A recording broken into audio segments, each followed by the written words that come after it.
Ողջունում եմ ձեզ, սիրելի հայրենակիցներ, ընկերներ։ Իդեպ ուզում եմ ասել, որ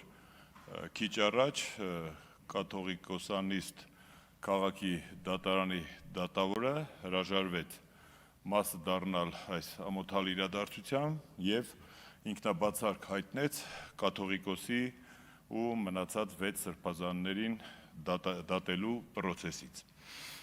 Ուզում եմ անդրադառնալ նախորդ օրերին այստեղ հնչած մի քանի ռեպլիկների, այսօրվա ելույթներից մեկում հարգելի պատգամավորից մեկը ասեց, որ այդ ինչպես է ստացվում, որ գաղափարական նման տարաձայնությունների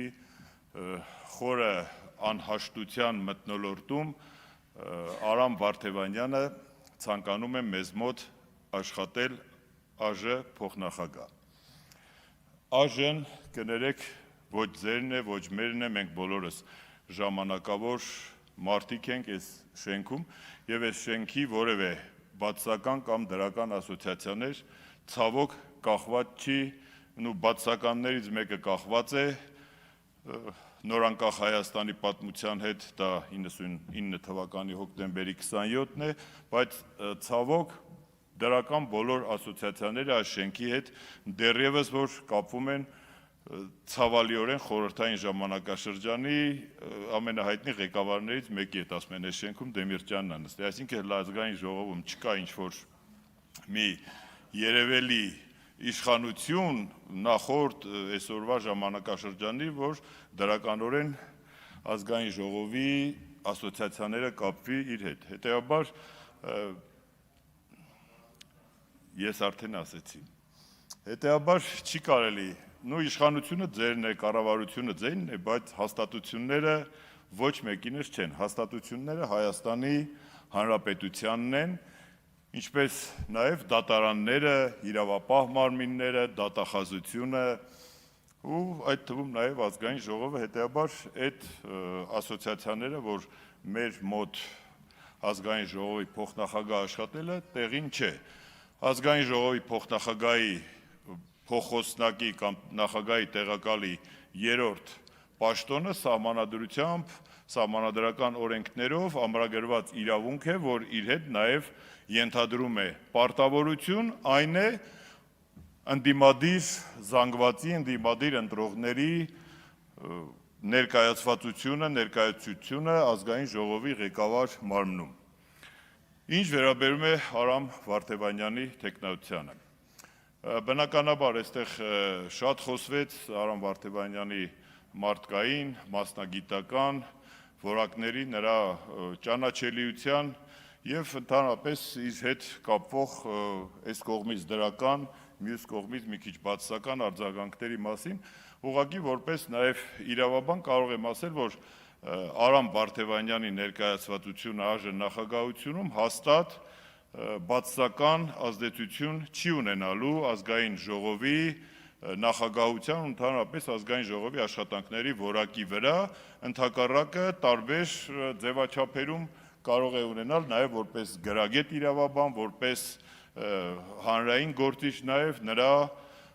մասնագիտական խորհուրդները կամ մասնագիտական կարողությունները։ Հետեւաբար այս պահը, որ մեր իշխանական գործընկերները սա դիտում են որպես թե իրենց մոտ հերթական աշխատանքի ընդունվելու փորձը, դա այդքան էլ այդպես չի, դա մեր կողմից դեռևս գործող, ընդունված, ընկալելի սահմանադրությամբ սահմանված նորմ է։ Ինչ վերաբերում է փաստաբանին որակավորում տալուն, թե փաստաբանը կարող է լինել սատանայի փաստաբան, ինչպես մեր գործընկերը նշեց դրամատիկական ֆիլմերից մեջբերումներ անելով, փաստաբանը եւ բժիշկը հաճախ նաեւ կարող են ցանկացած մարդու, իդեպ ասեմ, հաստատ Արամ Վարդևանյանի մարդկային որակները այնքան շատ են, որ Աստված մի արածե, եթե հետագայում ձեզանից որևէ մեկին պետք գա փաստաբանական օգնություն, Արամ Վարդևանյանը հաստատ կտրամադրի, ես գրեթե չեմ կասկածում, որովհետեւ մենք նաեւ տեսել ենք փաստաբանական մեծ տրանսֆորմացիաներ, մարդիկ, ովքեր որ ժամանակին պաշտպանել են Նիկոլ Փաշինյանին, այսօր անհամատեղելիության, քաղաքական անհամատեղելիության մեջ են գտնվում նրա հետ։ Այստեղ մեր հարգարժան ընկերներից մեզ վերջի օրերին, քանի որ մենք նոր ուժ ենք, մեզ նաև խորհուրդներ են տալիս, այսպես արեք, այնպես արեք, մի դասախոսական որակի խոստումներ, մենք իհարկե լսում ենք բոլորիդ խորհուրդները, բայց գրեթե համոզված ենք, որ հաստատ դուք մեր լավը չեք ուզում այստեղ հաջողելու համար, որպեսզի մենք խորհուրդները ընդունենք, բայց ամեն դեպքում լսում անցնում ենք առաջ։ Իհարկե նաև, որը որ օգտակար եւ առողջ է, մենք կոնկրետ ես այնքան մեծամիտ չեմ, որ խորհուրդ չընդունեմ։ Ինչ վերաբերում է Հայաստանի Հանրապետության ինքնիշխանությանը, մեր ինքնիշխանության ու սահմանների ճանաչմանը։ Ես որպես Հայաստանի Հանրապետության քաղաքացի հայտարարում եմ, որ ինձ համար կարմիր գիծ է եւ լրիվ ընդունելի է Հայաստանի Հանրապետության ինքնիշխանությունն ու նրա տարածքային ամբողջականությունը։ Մենք այստեղ հաճախ մաթեմատիկական ինչ-որ գործողություններ ենք միմյանց ժողովրդի լեզվով ասած դեմ տալիս։ Ես ուղղակի դրա իմաստը չեմ հասկանում, ասենք 29743, բաղ սահմանազատման, սահմանագծման ընթացքում պարզվի, որ 745 է, ինչ ենք անելու։ Հետևաբար իմ կարծիքով դա այնքան էլ պատեհ չէ, որ հենց ինչ-որ մի հատ թվի վրա կանգնենք եւ այդ թիվը ինչ է, ենթադրենք ես ընդունեցի, որ 29743 կիլոմետր է, ու ինչ, դա դոգմա է, չէ, ավելանալու դեպքում էլ է դոգմա,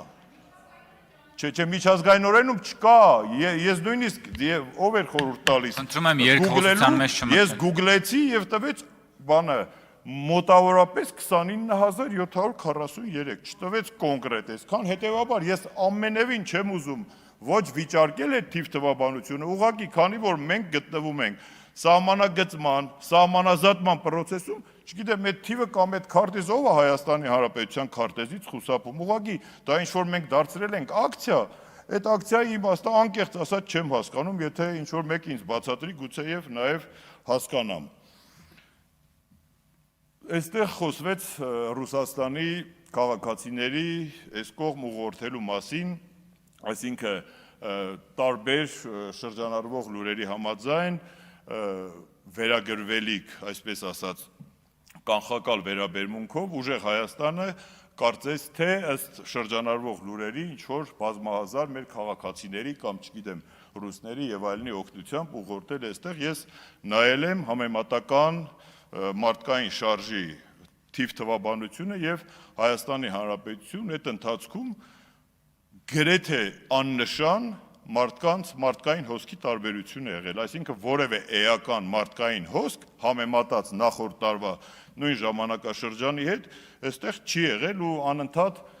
գանք այդ ռուսամետության, արևմտամետության գաղափարները մեկս մյուսից վերագրելով ինչ որ ռեպլիկներ տարածենք, կներեք, բերեք մտնենք հայկականության ռեժիմի մեջ ու հասկանանք, ինչ է նշանակում ինչ-որ մի բանի մետ։ Ես հայամետությունը համարում եմ բացարձակ արժեք եւ ես համաձայն եմ ցանկացած այն իրավիճակի, որ Հայաստանի Հանրապետությունը կգնա այդ ուղղությամբ ու Հայաստանի Հանրապետությանը դա կբերի անվտանգություն, ֆունդամենտալ ինստիտուցիոնալ խաղաղություն եւ երկրին բարեկեցություն։ Իսկ ով է այն հայը, որ կարող է հրաժարվել այդ գաղափարից եւ ինչ որ մետության գաղափարների մեջ իրեն գցել եւ դուրս չգալ այդ գաղափարներից։ Եվ վերջաբանի փոխարեն ասեմ, մենք հասկանում ենք, որ ցանկացած ընտրություն մեծամասնության որոշելիքի սահմաններում դա քաղաքական կամքի դրսևորում է։ Հետևաբար մեր այս դեբատները Արամ Վարդևանյանի նկատմամբ մեր, չգիտեմ, պատկերացումները, ներկայացվելիքը ամենևին այստեղ չի որոշվում, դա քաղաքական ձեր կամքի արտահայտության միջոցը պիտի լինի, հետևաբար այս դեբատները մասնակցում ենք, չենք մասնակցում, մենք հատուկ այսօրվա ակցիան, որը որ իդեպ մենք մնացինք այստեղ, որպեսզի ազգային ժողովի աշխատանքների խաթարում չլինի, իսկ մեր մյուս գործընկերները, ովքեր ելույթ չունեցին, ուղղակի ուխտի նման գնացին ուխտագնացության, որպեսզի ներկա լինեն էջմիածնում դատավարությանը։ Մնացածը թողնում եմ ձեր հայեցողությանը, այնպես որ